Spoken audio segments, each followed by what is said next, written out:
അച്ഛനെന്താ ഇവിടെ? അച്ഛൻ ഇപ്പോഴും ഇന്ദ്രൻ എന്നെ നോക്കി അങ്ങനെ വിളിക്കാൻ കഴിയുന്നതിൽ എനിക്ക് അത്ഭുതം തോന്നുന്നു. മാഷുമായിട്ടൊന്ന് സംസാരിക്കുക. ഞാനങ്ങോട്ട് മാറി നിൽക്കാം.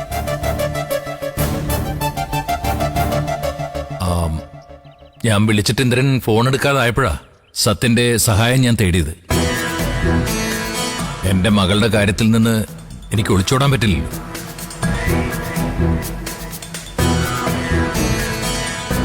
ഒരച്ഛനും അഭിമുഖീകരിക്കാൻ പറ്റാത്തത്ര പ്രതിസന്ധികളിലൂടെ ഞാനിപ്പോ കടന്നു പോകുന്നത്. അതുകൊണ്ട് പലതും ഞാൻ അറിയാറില്ല.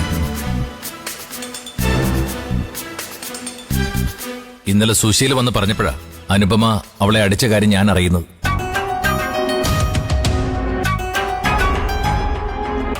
എന്നിട്ട് അച്ഛൻ അതേക്കുറിച്ച് മോളോട് വല്ലതും ചോദിച്ചോ?